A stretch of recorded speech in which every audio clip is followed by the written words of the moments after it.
चलिए पहला आप मुझे बताएं, पहले पेज के हिसाब से चलते हैं। 26 क्वेश्चन में कोई मसला है? 26 तक किसी का कोई मसला? 25 क्वेश्चन में देखें, ये क्वेश्चन हमने किया था, अगर आपको याद हो कि ना याद हो। The population of town increase by every year 2%। कुछ बातें याद रखने वाली, कोई भी पॉपुलेशन होना उस पर हमेशा कंपाउंड इंटरेस्ट लगेगा। किसी भी टाइप की पॉपुलेशन हो, चाहे इंसानों की हो, क्योंकि पॉपुलेशन तो होता है ना एग्रीगेशन, किसी भी चीज की पॉपुलेशन हो, अगर उसके ऊपर इंक्रीज डिक्रीज की बात होगी तो किसकी बात हो रही होगी? Compound interest. कहता है 2% हर साल इंक्रीज होता है। वो कहता है कितने सालों के अंदर 40% बढ़ जाएगा? ये सवाल हमने किया था।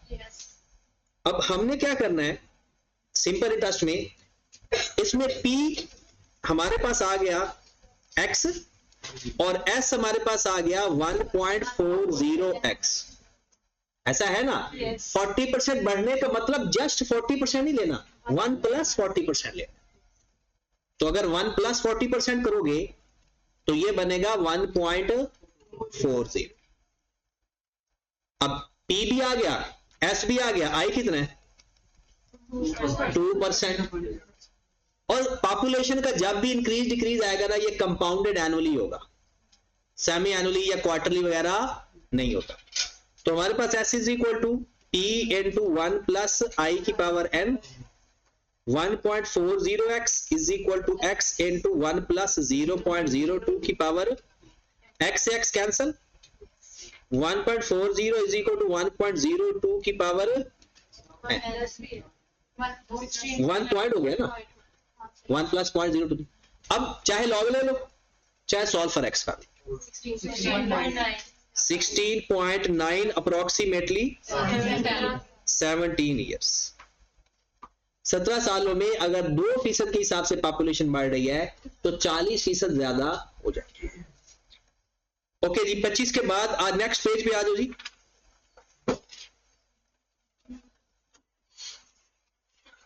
नेक्स्ट पेज का सवाल बताओ। 29। अच्छा, जब ये सवाल आप बताते हो ना तो मुझे दिल करता है कि इन सवालों पे भी जंप होनी चाहिए कि जो दोबारा सवाल पूछो। जो मैंने एक दफा करवाया उस वक्त ओके हो गया, ये क्वेश्चन हमने करवाया हुआ है सिंपल इंटरेस्ट में, शायद क्वेश्चन नंबर 10 है, ये क्वेश्चन का नंबर भी आपको याद होना चाहिए था। A sum of money invested compounded interest, 2 साल बाद इतनी अमाउंट हो जाती है, 3 साल बाद इतनी अमाउंट हो जाती है। बताओ वो अमाउंट कितनी थी? हमने तरीकाकार सीखा था कि सबसे पहले हम इसको 0 पे लेकर जाएंगे, दोनों अमाउंट को, दोनों को P आएगा, P का सिर्फ फार्मूला लेकर बराबर आकर रेट आ जाएगा।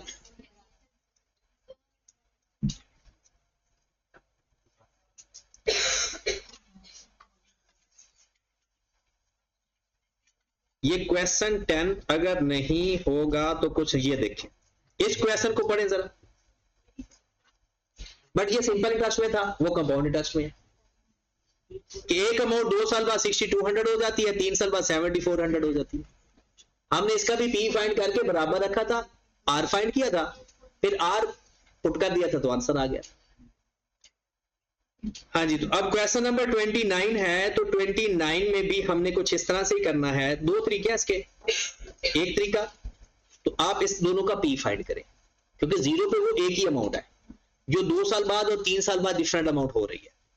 तो अगर 0 पे लेकर जाए तो P का फार्मूला क्या बनेगा? 4624 डिवाइडेड बाय 1 + I की पावर 2, ऐसा है ना? 3 साल वाली अमाउंट को वापस ले जाओ तो P is equal to 4913 divide by 1 + I की पावर 0 पे तो ये एक ही अमाउंट है। अगर हम इसको बराबर रखकर सॉल्व फॉर x कर लो या क्रॉस मल्टीप्लाई कर लो तो I आ जाएगा। कैलकुलेटर में भी सॉल्व हो जाएगा, लेकिन इससे ज्यादा बेहतर है कि इसको सिंप्लीफाई कर लो। क्या लिखा हुआ है? 4624 ओवर 1 + I की पावर 2, 4913 ओवर 1 + I की पावर। अब सॉल्व फॉर x करो या 6.25। रेट हमारे पास आ जाएगा 6.25%। अब इस बुक को इसमें पुट कर दो, क्योंकि अमाउंट तो वही है ना, ऊपर जो आपने जिसमें मर्जी पुट कर दो सेम आंसर है। ठीक होगी बात? अच्छा, सिंपल इंटरेस्ट में तो इसके अलावा कोई तरीका ही नहीं था। कंपाउंड इंटरेस्ट में आप एक और तरीका भी है, शायद कुछ लोगों ने किया भी हो। दूसरे साल पे क्या है 4,624 और तीसरे साल पे क्या है 4,9। इसको समझो P, इसको समझो S, टाइम रखो 1 साल। आई तो यहां से भी आ जाएगा, S भी है, P भी है, टाइम भी है, आई फाइंड हो जाएगा और फिर P फाइंड कर लें जिसका मर्जी। कहता सम ऑफ मनी वो बताएं जो इन्वेस्ट की और 2 साल बाद ये अमाउंट हो रही है और 3 साल बाद ये अमाउंट हो जाएगा। मतलब इसमें आई की जब वैल्यू चाहे इसमें पुट कर दे या इसमें पुट कर दे आपका। चले अगला सवाल बताएं। 30 नहीं हुआ था, 34 पे आ जाए। वो नहीं हुआ था यार, मान जाओ। किसका? इसका भी नहीं हुआ था, किसी का भी नहीं हुआ था, तो इसका कैसे होगा? अब एक मिनट, क्या आपका एग्जैक्ट आंसर आया था? एग्जैक्ट नहीं आया। अब एग्जैक्ट आंसर बताता हूं कैसे आता।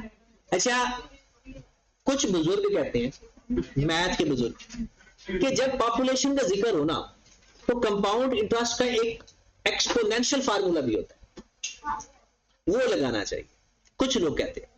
अब दूसरे लोग कहते हैं कि भाई जब तक वो एक्सपोनेंशियल की बात ही ना करे तो एक्सपोनेंट नहीं लगाना चाहिए। अब ये एक्सपोनेंट है क्या? आपके कैलकुलेटर पे जो लफ्ज ई है ना, इसे एक्सपोनेंशियल फंक्शन कहते हैं। अब जरा देखिए आपके आंसर में जो थोड़ा सा फर्क आ रहा है ना, उसकी वजह बताने लगे। जब कभी जिंदगी में क्वेश्चन के अंदर लिखा हो ना एक्सपोनेंशियली रेट, नजर आ रहा है? अपनी बुक में देखे लिखा होगा कि बोर्ड पे नजर नहीं आ रहा? एक्सपोनेंशियल रेट नजर आ रहा है? वो कहता है जब लिखा हो ना कि एक्सपोनेंशियली चेंज आ रहा है, जब लफ्ज एक्सपोनेंशियली लफ्ज आ जाए तो उसका फार्मूला जो होता है ना, वो बस ये एक ही सवाल आपके पूरे है, ई की पावर आई एन।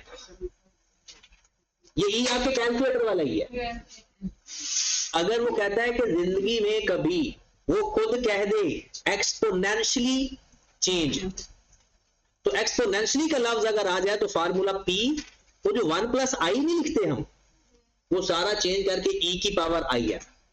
आप बताएं जरा, 8 मिलियन अमाउंट है, ई तो कैलकुलेटर पर है, रेट कितना है 0.02 और टाइम कितना है, कितने साल है 5 साल। अब आंसर बताएं जरा। 8.841। चलिए अब आपका आंसर जो है ना वो एग्जैक्ट आ रहा होगा 8.84, और पहले कोई थोड़ा सा फर्क आ रहा होगा। ठीक है, तो ये एक्सपोनेंशियली रेट जब आ जाए ना कभी जिंदगी में, तो आपने इस तरह से कंसीडर करना जी। क्या बता रहा है? तो वो आप कैलकुलेटर चेंज करें ना, आपके कैलकुलेटर में मसला हो। आप ना जो जल्दी सवाल कैलकुलेटर पर होते हैं वो कैलकुलेटर पे कर लिया करो, या आप ना कैलकुलेटर अपना क्लियर भी किया करो। कभी कभी आपके कैलकुलेटर के अंदर ना वो कुछ रह जाता है, तो वो अगले सवाल के अंदर वो कंसीडर कर लेता है उसको। तो इसलिए एक दफा ना इसको वो शिफ्ट 9 और 3 इक्वल करके ना करके उसके बाद पुट किया करो। चलिए जी, अब अगला सवाल बताएं आपका। नेक्स्ट क्वेश्चन 35 हो गया। अगला सवाल बताएं जिसका भी ऊपर 40 पे आ जाए। कहते हैं जनाब के, अच्छा नहीं इसके अंदर जो स्टेटमेंट लिखी हुई है ना, मुझे उससे इख्तिलाफ है, लेकिन अब इख्तिलाफ हमारे इख्तिलाफ से क्या हो सकता है, तो हमने तो सवाल जो किया है उसके हिसाब से देखना है। वो कहता है कि जनाब एक गाड़ी है वो 135 किलोमीटर पर आवर के हिसाब से जा रही, ब्रेक लगाई तो 5 सेकंड के बाद उसकी स्पीड होगी 43.2 किलोमीटर पर आवर। जो पहले स्पीड थी इनिशियल वेलोसिटी वो होता है p, 5 सेकंड के बाद जो स्पीड हुई वो हो गया, क्योंकि फ्यूचर वैल्यू तो 5 सेकंड के बाद की है। तो यहां पर जब वैल्यू कम होती है ना तो 1 माइनस लगाते हैं, कल भी किया था इसका। तो अब हमारे पास इस सवाल के अंदर अगर हम देखें कि हमारे पास जो p था वो क्या है 130 और फ्यूचर वैल्यू कितनी है, और इसमें टाइम कितना है, तो s is equal to p into 1 minus I की पावर, तो s हमारे पास है 43.2 इज इक्वल टू p कितना है 135, 1 माइनस आई की पावर, हमें चाहिए थे आई। अच्छा, कुछ लोगों ने यहां पर जिसने माइनस नहीं लिखा ना उसका आंसर नेगेटिव आ जाएगा, क्योंकि वैल्यू रिड्यूस हुई है ना, तो आंसर नेगेटिव आ जाएगा। अगर यहां पर माइनस लिखेगा तो आंसर पॉजिटिव आ जाएगा। आई कितना आ गया 20.37।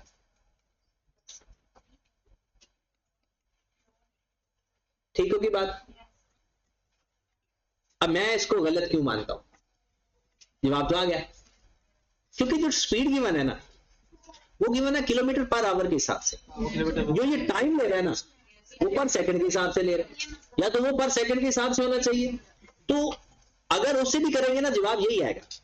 वजह क्योंकि अगर उसको हम कन्वर्ट करेंगे ना तो इसको भी कन्वर्ट करेंगे और इसको भी कन्वर्ट करेंगे, वो दोनों साइड पर सेम कन्वर्जन आएगी ना वो आपस में कैंसिल हो जाती है, इसलिए जवाब ठीक है।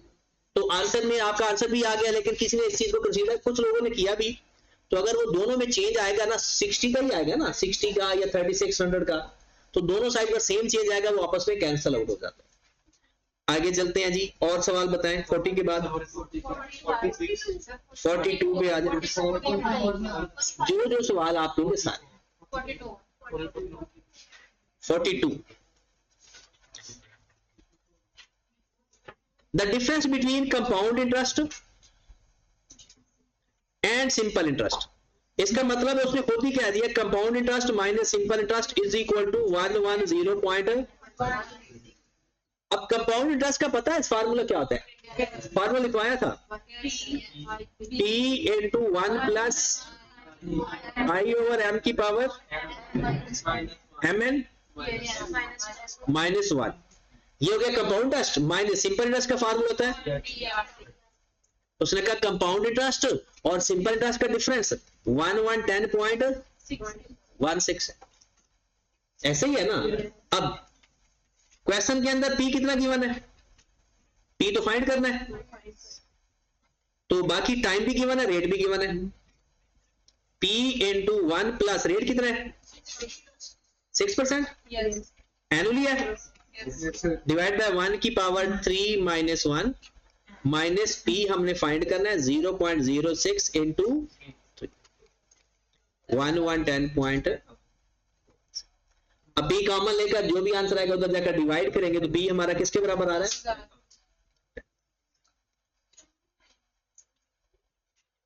इसको सिंपलीफाई करना है ना मेन। तो ऐसे सवाल ना, इससे डरा ना करो, फोकस किया करो, और यही आप पे सी है। जब आपको अंग्रेजी वाले सवाल पढ़ने आ गए ना, समझो आपके सीए के अंदर एंट्री होगी, तो इनसे डरने की बजाय इनका सामना करो आप। अगला सवाल 43 भी है, 44 चले 44 कहता है a sum of money lent at compound interest 2 years एट 20% per annum would fetch 482 more. कितने का डिफरेंस आ रहा है जिसकी बात 482। If the interest was payable half yearly then if it was payable annually. अब पहले तो बात यह है कि a sum of money lent, time बताओ, टाइम बताया हुआ है ना, एंड 2 years, और रेट कितना है 20%। कहता है इनका ना जो फ्यूचर वैल्यू है या इंटरेस्ट है जो भी है उनमें कितने का फर्क है 482 का, अगर एनुअली की बजाय सेमी एनुअली होगा। ये तो हमें पता है ना सेमी एनुअली में इंटरेस्ट ज्यादा होगा। इसका मतलब है S1 माइनस S2 is equal to 480, simple. अब S1 का फार्मूला क्या होता है? P into 1 plus I over 2 की power 2n minus P into 1 plus I की पावर n। ऐसे लिखेंगे, एक लिखेंगे सेमी एनुअली और एक लिखेंगे annually, is equal to 482। P तो फाइंड करना है, रेट कितना है 20 पर 0 पॉइंट डिवाइड बाय 2 की power 2 into 2 minus P into 1 plus 0.20 की पावर 2 इज इक्वल टू 480। सवाल तो हो गया। अब हमें तो P चाहिए ना, P कॉमन लेकर बाकी मटेरियल हल करो, दूसरी साइड पर जाकर डिवाइड करो, आंसर आ गया। तो P is equal to 20,000। Back solve भी कर सकते थे इसको तो, लेकिन बैक सॉल्व ट्राई जरूर किया करो, लेकिन डायरेक्ट सॉल्व करना भी आपकी स्ट्रेंथ है, क्योंकि आप लोगों ने चीजें सीखनी है, सवाल नहीं हल करने। सवाल हल करने की रिस्पॉन्सिबिलिटी नहीं है, ये सारे सवाल आपकी लर्निंग है। 44 के बाद बताएं। चलो 45 भी देख लेते हैं, 46 भी देख लेते हैं। 45 पे आ जाए। The compound interest on a certain sum 2 years 10% per annum is 525। अब देखिए compound interest on a certain सम, सवाल तो देखिए वो अपना जवाब तो खुद बताई जा रहा है, ठीक वो certain some 2 years 10% 525। The compound interest 525 रुपए है।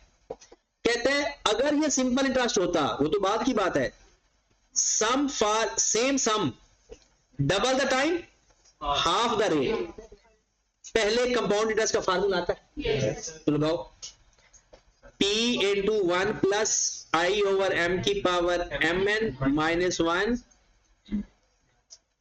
Is equal to 525। P find कर लो, तो कहते हैं इसी सम के ऊपर एक सिंपल इंटरेस्ट बताओ, तो पहले P तो फाइंड कर लो। P इंटू 1 प्लस रेट कितना है 10% की पावर कितने साल है माइनस 1 इज इक्वल टू 525। अब ये तो जाकर डिवाइड करेंगे, P आ गया 2500। कहते हैं same sum double the rate half the time, double the time half the rate. उठा सीधा कर लो। हाँ जी, रेट कितना है 5% कर दो और टाइम कितना कर दो। कहता है अब सिंपल इंटरेस्ट इसका बता दो, तो I is equal to P R T, I is equal to P R T. तो 2500 मल्टीप्लाइड बाय 5% मल्टीप्लाइड बाय 4। हाँ जी, अच्छा ये ना अंग्रेजी वाले सवाल अभी भी आप लोगों को डिस्टर्ब कर रहे हैं।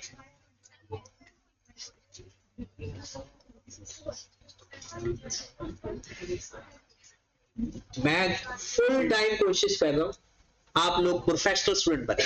मजाल है आप खुद से कोई कोशिश करो, वो नोट करना आपका काम है ही नहीं, समझना है, दोबारा जाकर घर दोबारा प्रैक्टिस करना। ये तो आप लोग को रटा लग गया और ये सवाल पेपर में नहीं आने, पता नहीं कौन से सवाल आने। तो सवाल को सीखो, ठीक है ना। ये नोट करने वाला कॉन्सेप्ट अब, क्योंकि कुछ लोग ना नोट करते करते कॉन्सेप्ट सुनना भूल जाते हैं। 46 शॉपकीपर भाई साहब है और 3,02,008 के अंदर ना सेल करते हैं।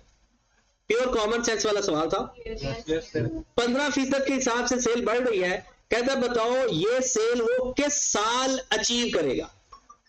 हम टाइम फाइंड कर लेते हैं कि फ्यूचर, ये क्योंकि 25 मिलियन आज की सेल कितनी है,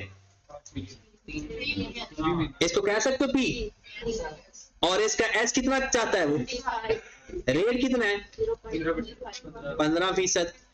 तो हम पहले, और आज का साल कौन सा है 2008। अब आप मुझे बताएं S is equal to P into 1 plus I की power N, 25 million 3 into 1 plus 0.15 N कितना आ गया भला 15 पॉइंट। आज 2008 है, तो 2008 में हम ऐड कर देते हैं 15 साल, ये 2023 एक साथ आ गया। ये कौन सा साल है? 2023 है 2024 है? ये 2024 है। हो सकता है 2024 का जनवरी चल रहा हो, ऐसा पॉसिबल है, लेकिन ये साल 2023 नहीं है, ये साल 2000। अगर 2023.001 भी आ जाता ना तो फिर भी हैप्पी न्यू ईयर हो गया है। तो अगर एग्जैक्ट 2023 या उससे कम आता तो फिर हम कहते जी 2023 है। तो ये 2023 खत्म हो गए, आगे हम जा चुके हैं, तो ये 2024 आंसर है। आपको लगता होगा रोड ऑफ करना है? नहीं, हमने यही सोचा था। अगला सवाल,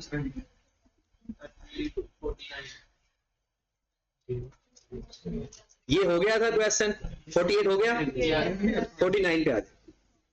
ये तो सवाल मैंने करवाया हुआ है, इसका भी आंसर 4 साल आएगा। वो जो 3 पॉइंट समथिंग आ रहा होगा ना वो 4th ईयर बनेगा। ओके जी, लास्ट आज का कॉन्सेप्ट, और इसके बाद फिर आपका जी ओके। अच्छा, हमने एक सवाल सीखा, तो इधर आप वापस आ जाए, 5 मिनट का बस काम है आज, क्योंकि इसको खत्म करें ताकि सिंपल और कंपाउंडर्स आपका खत्म हो गया। अब क्योंकि अब आपने इसके टोटल 50 तक हमारे क्वेश्चन हो गए, इसके टोटल 87 क्वेश्चन। अब आप लोगों का जो हफ्ते को टेस्ट होगा ना वो सिंपल और कंपाउंड टेस्ट कंप्लीट होगा। आपने इसकी बेसिक एग्जांपल प्लस इसके जो 87 तक क्वेश्चन है, 87 क्वेश्चन वो तो मैंने खुद चेक करने हैं ना 87 तक, और जो एडिशनल सवाल है वो आपकी अपनी हेडेक है। कर लो तो बहुत अच्छी बात है, ना कर लो तो फिर भी अच्छी बात है। चैप्टर के अंदर एग्जांपल वो करनी है, वो करनी है, वो इंपॉर्टेंट होती है। बस इसी चैप्टर की। हाँ, सबकी बेसिक एग्जांपल से वो एमसीक्यू बनाता है, ठीक है। तो आई कैप की किताब का कोई लाइन नहीं छोड़नी। चले जी, एक कॉन्सेप्ट आ जाए वापस। अभी हमने जी बता दीजिए, कल छुट्टी लगी है नहीं? अंकल को गोली मारो। फिर अंकल की गोली क्यों चलाई?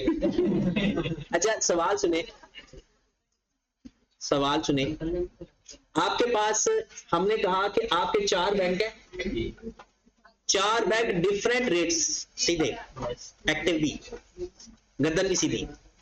4 बैंक हैं, 4 डिफरेंट रेट अप्लाई कर रहे हैं, तो हम उसको कैसे अप्लाई करते हैं?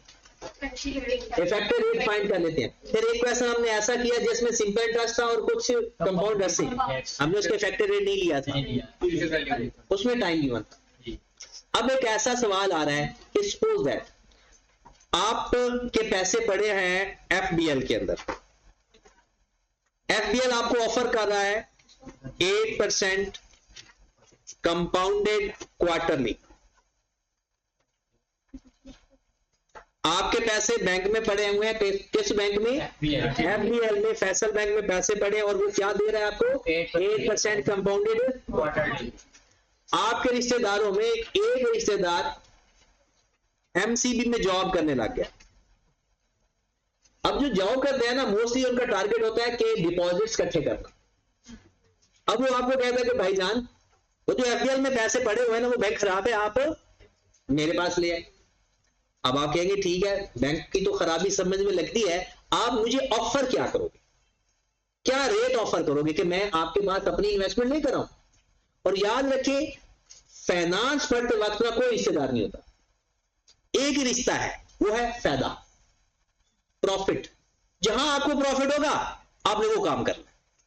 अगर अपने रिश्तेदारी भी निभानी है और अपने पैसे का नुकसान भी नहीं देखना, तो वो कहता है, एमसीबी वाला कहता है कि हम ना ये क्वार्टरली है ना, हम थोड़ा रेट कम देते हैं लेकिन आपको कंपाउंडेड मंथली देंगे। कंपाउंडेड, हमने कहा चलो ठीक है, कंपाउंडेड मंथली भी बारे में है, लेकिन रेट कितना है? अब रेट अगर वो 8% मंथली देता है फिर तो हम खुशी से जाएंगे, क्योंकि वहां पर 8% क्वार्टरली है, यहां पर 8% मंथली है, तो हमें तो खुशी होगी। लेकिन वो 8% कभी भी नहीं देगा। अब हम कम न कम वो कितना मंथली रेट दे कि हम अपनी इन्वेस्टमेंट उधर ले जाएं, कितना रेट ऑफर करना चाहिए उसे। अब मिनिमम जो हम उधर से ले रहे हैं उतना तो वो ऑफर करे ना, लेकिन वो होना मंथली चाहिए। इसका मतलब ये हुआ कि जो अब हम सवाल करने जा रहे हैं कि कोई भी कंपाउंडिंग को किसी और कंपाउंडिंग में कैसे कन्वर्ट किया जाता है। पहले हमने देखा इफेक्टिव रेट में कन्वर्ट करना, अब हम जा रहे हैं एक कंपाउंडिंग में दूसरी कंपाउंडिंग में कैसे जाता है। मतलब क्वार्टरली गिवन है, इसका मंथली रेट कैसे बनाना है कि हमें नुकसान भी ना हो और वो एक दूसरे के बराबर हो। इसे बोलते हैं इक्विवेलेंट रेट, यानी रेट थोड़ा चेंज हो जाएगा लेकिन उसका असल इफेक्ट आपस में। तो इसका तरीकाकार क्या होगा, मैं फार्मूला, क्योंकि टाइम थोड़ा है तो मैं फार्मूला लिखकर दे देता हूं, फिर वो समझाता नहीं हूं, थोड़ा बता देता हूं कि दोनों के इफेक्टिव रेट को ना बराबर रखा जाए। जो गिवन है उसका भी effective rate is equal to जो फाइंड करना है उसका इफेक्टिव रेट। अब इफेक्टिव रेट के अंदर दोनों साइड पर -1 आ रहा होगा, वो तो कैंसिल हो जाएगा, बाकी बच जाएगा जो फैक्टर वो बच जाएगा 1 प्लस I/m की पावर m। -1 वाला तो कैंसिल होगा, दोनों साइड वाला is equal to 1 plus I/m की पावर m। आपको ये भी तो कैंसिल हो रहा है, नहीं, इसमें एक रेट गिवन है, एक रेट फाइंड करना है तसल्ली से। एक रेट गिवन होगा, एक रेट, ये जब भी आपको कंपाउंडिंग से कंपाउंडिंग में जाना है, जैसे अभी ये सवाल के अंदर आपको गिवन कौन सा रेट है 8% क्वार्टरली, 1 प्लस 0.08 डिवाइड बाय 4 की पावर 4 लिख सकते हो। फाइंड कौन सा करना है, मंथली, तो उसको क्या लिखेंगे, सॉल्व फॉर x। एक रेट गिवन होगा वो लिख देंगे, जो फाइंड करना होगा उसकी जगह पर उसकी कंपाउंडिंग पे लिख देंगे ना। तो ये पेपर में सवाल आता है कि जी फलां बैंक अगर आप इतना रेट हमें दे रहा है तो किसी और बैंक में ट्रांसफर पैसे करने हैं तो वो किस रेट पे हम ट्रांसफर करें कि हमें कोई नुकसान ना हो। तो कितना, अच्छा वैसे बगैर हाल किए 8% ज्यादा आंसर आएगा या कम, कम आएगा क्योंकि कंपाउंडिंग ज्यादा है। तो 7 पॉइंट क्या आ रहा है, 94% कंपाउंडेड। हम उस भाई से कहेंगे कि भाई अगर आप मंथली रेट भी कर देना चाहते हो तो 7.94 से कम रेट फिर भी वारे में नहीं है। 7.94 दे दे या इससे ऊपर रेट दे दे, हम कहेंगे ठीक है मैं आपका भाई हूं, आपकी बात नहीं मानूंगा तो किसकी बात मानूंगा। और अगर 7.8 वो ऑफर कर रहा है मंथली, हम कहेंगे भाई तू कौन है? तो अगर वो इतना रेट दे दे तो भाई बन जाओ, और अगर इससे कम रेट है तो तू कौन द मैन। ठीक होगी, ये बात समझ लग गई। तो ये इसे आप बोलते हैं इक्विवेलेंट रेट ऑफ इंटरेस्ट। ठीक होगी बात। अभी रजिस्टर में बंद करो, एक सवाल 12% कंपाउंडेड सेमी एनुअली को कन्वर्ट करके दे दो कंपाउंडेड, ये किसके बराबर होगा अगर ये कंपाउंडेड क्वार्टरली हो तो। चले जी बस इतना करके दे दो। हाँ जी, अभी 12% अगर सेमी एनुअली है और मैं चाहता हूं कि यही रेट क्वार्टरली में कन्वर्ट करके दे दो, पेपर में प्रैक्टिकली सवाल आएगा एक सिनेरियो बनाकर।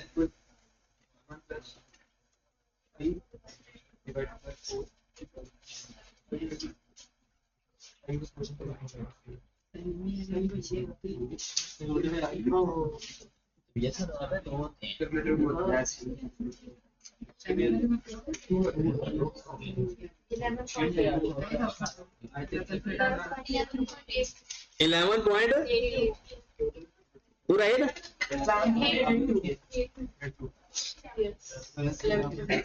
चलिए जी, सिंपल और कंपाउंड टेस्ट खत्म। वो इसलिए खत्म करवाया कि ताकि ना अब हम आगे जब आप लोग आएंगे तो एनुटी, और अब इसका एक ना ग्रैंड टेस्ट होगा आपका सैटरडे वाले दिन, यानी सिंपल और कंपाउंड, सिर्फ सिंपल और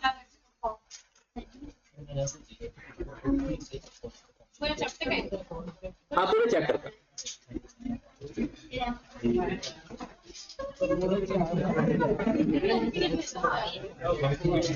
एक मिनट